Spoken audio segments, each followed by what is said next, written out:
السلام علیکم۔ یہ فارورڈ پبلک اسکول کی ای لرننگ کلاس ہے اور میں آپ کی اسلامیات کی ٹیچر فاخرہ کنول۔ بچوں، آج کا ہمارا عنوان ہے احادیث نبی صلی اللہ علیہ وآلہ وسلم۔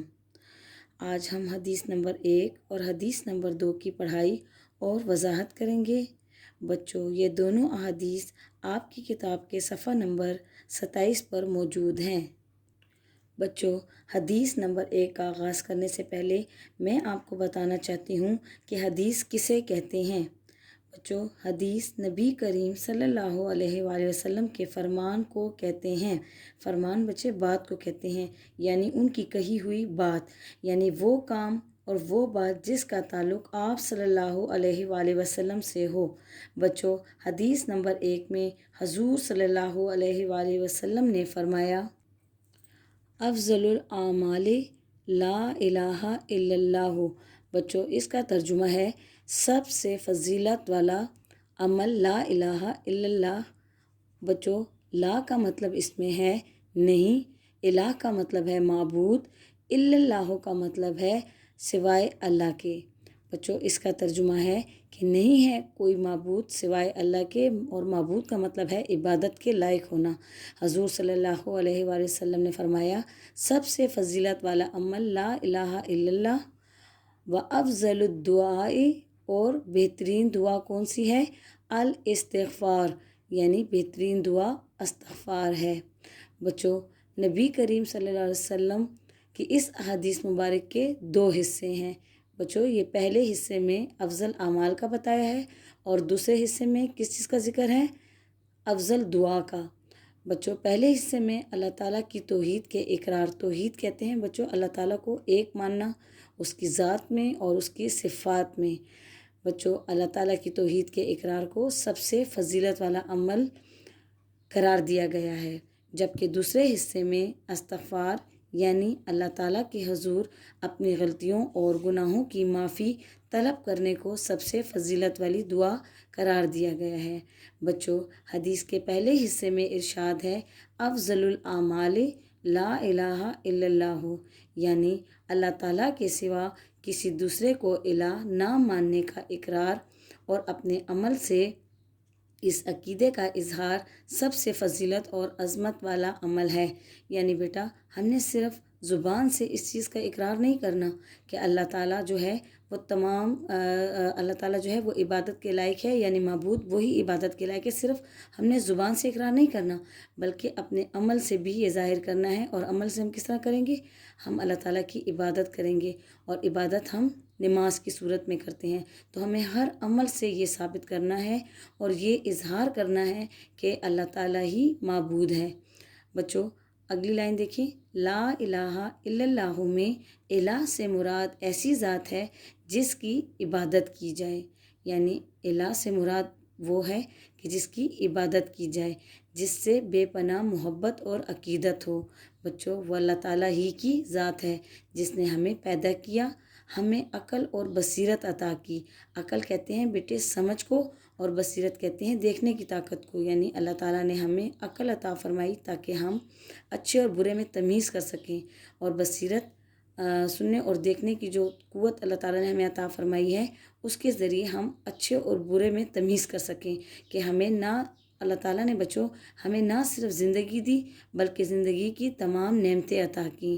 ہمیں چاہیے کہ اپنے قول اور فعل، قول کہتے ہیں بچوں بات کو، اور فعل کہتے ہیں کام کو، یعنی ہمیں اپنی زبان سے اور اپنے ہر عمل سے اسی ذات کو الہ مانیں، اسی کی عبادت کریں اور اسی سے سب سے زیادہ محبت کریں۔ بچوں، لا الہ الا اللہ کا مقام حدیث کی روشنی میں آپ کو بتانا چاہوں گی کہ بیٹے رسول اللہ صلی اللہ علیہ وآلہ وسلم نے فرمایا، موسیٰ علیہ السلام نے خدا سے عرض کیا، اے میرے پروردگار، تو مجھ کو کوئی ایسی چیز بتا دے کہ میں اس کے ذریعے تجھ کو یاد کیا کروں اور اس کے ذریعے تجھ سے دعا مانگا کروں۔ بچوں، تو اللہ تعالیٰ نے فرمایا، موسیٰ تو یہ کہا کر، لا الہ الا اللہ۔ موسیٰ نے عرض کیا، اے پروردگار، تیرا ہر بندہ یہی کہتا ہے، میں تو کوئی ایسی چیز چاہتا ہوں جو میرے لیے مخصوص ہو۔ بچوں، اللہ تعالیٰ نے فرمایا، اے موسیٰ، اگر 7 آسمانوں اور ان کی ساری آبادی سوائے میرے اور ساتوں زمینیں ایک پلڑے میں رکھی جائیں۔ پلڑا کہتے ہیں بچوں ترازو کا جو ایک طرف کا حصہ ہوتا ہے اس کو پلڑا کہتے ہیں۔ تو کہا کہ ساتوں زمینیں ایک پلڑے میں رکھی جائیں اور ایک پلڑے میں لا الہ الا اللہ کو رکھا جائے، تو لا الہ الا اللہ کا پلڑا ان چیزوں سے بھاری رہے گا اور جھک جائے گا۔ بچوں اللہ تعالیٰ نے اس کے بارے میں ارشاد فرمایا ہے کہ لا الہ الا اللہ میرا قلعہ ہے، اور جو میرے قلعے میں داخل ہو گیا وہ میرے عذاب سے بچ گیا۔ بچوں حدیث کے دوسرے حصے میں ارشاد ہے افضل الدعاء الاستغفار، یعنی بہترین دعا اللہ تعالیٰ سے اپنے گناہوں اور نافرمانیوں کی معافی مانگنا ہے۔ بچوں یہاں میں سب سے پہلے آپ کو گناہ کے بارے میں بتانا چاہتی ہوں کہ گناہ کسے کہتے ہیں۔ بچوں اللہ تعالیٰ اور اللہ تعالیٰ کے رسول صلی اللہ علیہ وآلہ وسلم کے احکامات کی خلاف ورزی کرنا اور ان کی قائم کردہ حدود سے تجاوز کرنا گناہ کہلاتا ہے۔ بچوں گناہ جو ہیں وہ دو قسم کے ہوتے ہیں، ایک گناہ کبیرہ اور ایک گناہ صغیرہ۔ اب بیٹا کبیرہ گناہ میں کون کون سے گناہ آتے ہیں؟ اس میں بچوں مسلمان کا ناجائز قتل، چوری، غیبت، جھوٹ، زنا وغیرہ، اور صغیرہ گناہ میں چھوٹے چھوٹے گناہ مثلا صفائی کا خیال نہ رکھنا یا مصلحت کے تحت کوئی جھوٹ سن لینا۔ بچوں انسان بعض اوقات دنیا کی ظاہری رنگینیوں میں کھو کر اپنے خالق و مالک کی رضا کے خلاف ورزی کسی غلطی یا گناہ کا ارتکاب کر بیٹھتا ہے، یعنی اپنے خالق و مالک کی رضا کے خلاف کسی غلطی یا گناہ کا ارتکاب کر بیٹھتا ہے، یعنی وہ کوئی گناہ کر بیٹھتا ہے۔ لہٰذا اللہ تعالیٰ کو الہ ماننے کا تقاضا یہ ہے کہ انسان اپنی غلطی یا گناہ پر نادم اور شرمندہ ہو کر اللہ تعالیٰ سے معافی مانگ لے، کیونکہ اخروی نجات یعنی آخرت میں جو نجات ہے اس وقت تک ممکن نہیں جب تک اللہ تعالیٰ ہماری غلطیوں اور گناہوں کو معاف نہ کر دے۔ اب اگر کوئی اللہ تعالیٰ کی نگاہ میں پسندیدہ اور محبوب بننا چاہتا ہے تو اسے چاہیے کہ چلتے پھرتے اٹھتے بیٹھتے دل و جان سے لا الہ الا اللہ اور استغفر اللہ کا اظہار کرتا رہے۔ بچوں ایک حدیث میں آپ صلی اللہ علیہ وآلہ وسلم نے فرمایا کہ گناہ سے توبہ کرنے والا شخص ایسا پاک و صاف ہو جاتا ہے جیسے اس نے گناہ کیا ہی نہ ہو۔ بچوں اگر استغفار نہ ہوتی تو کوئی انسان جنت میں نہ جاتا۔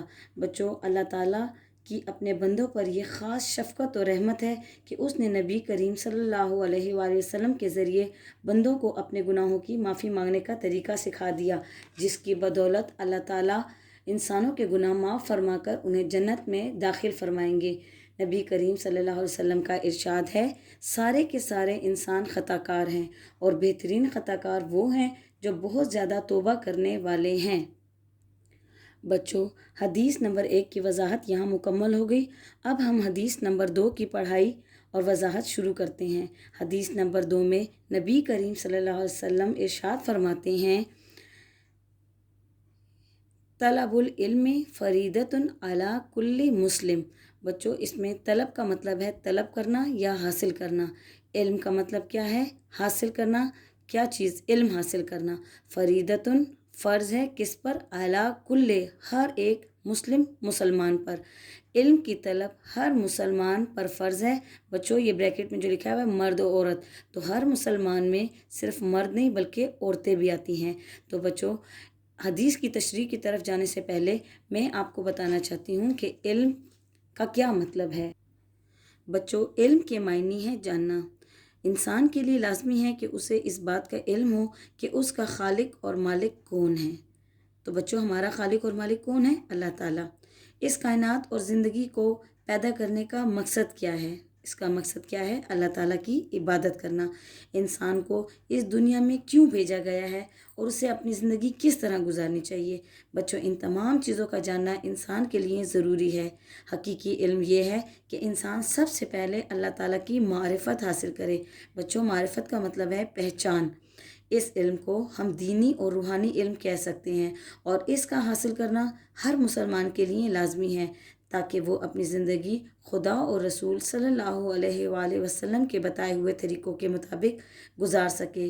بچوں جس شخص کو یہ دینی یا روحانی علم حاصل نہ ہو وہ جاہل ہے اور خدا کے نزدیک اس کی کوئی قدر و منزلت نہیں ہے۔ بچوں اس دینی علم کے علاوہ کچھ اور علوم بھی ہیں، مثلا سائنس کا علم، ریاضی کا علم،